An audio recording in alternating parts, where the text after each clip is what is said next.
ব্যাপারটি অনেকেই জানে না। বাসায় যদি একটা আলু থাকে আর সাথে ডিম থাকে তাহলে খুব মজাদার নাস্তা বলেন, লাঞ্চ বলেন, ডিনার বলেন অতি সহজেই তৈরি করা যায়। আর আলুর এই রেসিপিটি অনেকেরই অজানা, বেশিরভাগই জানেন না আলু এভাবেও খাওয়া যায়।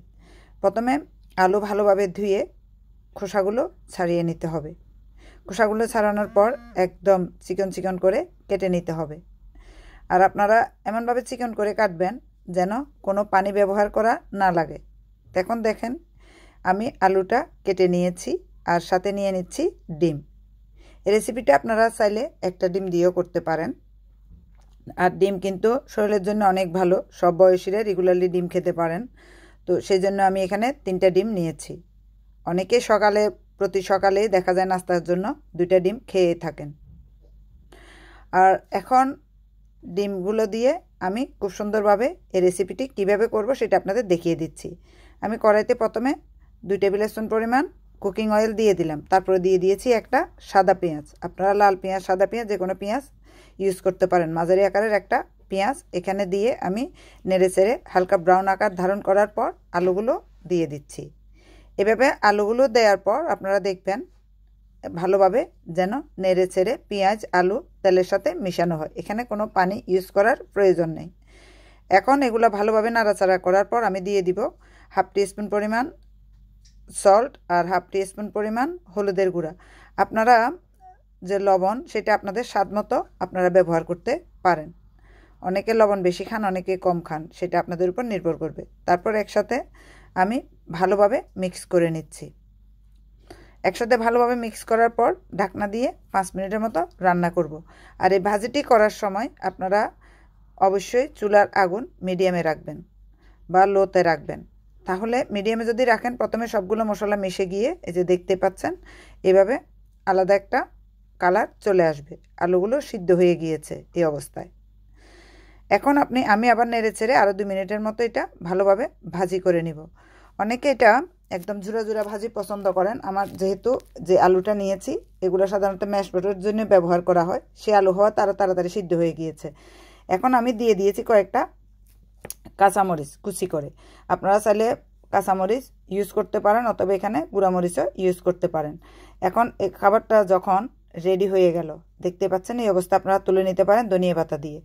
আমি এখানে যেটা করলাম এটা 4 পাশ থেকে একসাথে করে আমি মাঝখানে ডিমের সাদা অংশটা দিয়ে হালকা একটু ব্ল্যাক পেপার গুঁড়া দিয়েছি, এখানে দিয়ে ধনিয়া পাতা দিয়ে এটা আমি রান্না করে নিচ্ছি মাঝখানে।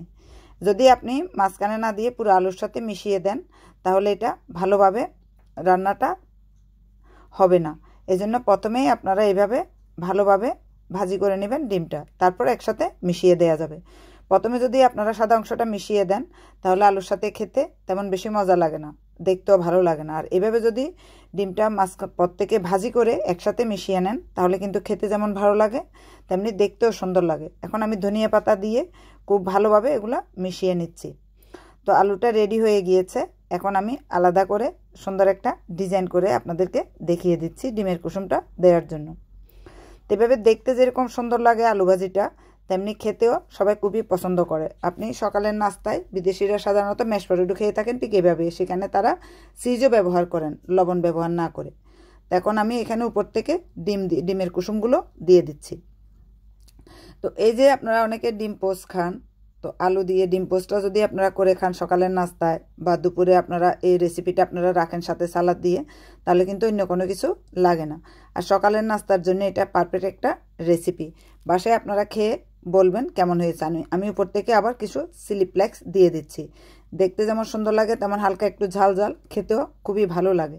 রেসিপিটা বাসায় যদি করেন আপনারা অবশ্যই কমেন্ট করে জানাবেন। আর আপনারা বিভিন্নভাবে আলু রেসিপি করে থাকেন, এভাবে একবার করে দেখবেন কতটুকু মজা লাগে। আমি ঢাকনা দিয়ে রেখেছি কিছুক্ষণ যেন ডিমের কুসুমগুলো ভালোভাবে সিদ্ধ হয়ে যায়। অনেকে ডিমের কুসুম হালকা একটু কাঁচা খেতে পছন্দ করেন, অনেকে একদম অয়েল ডান পছন্দ করেন।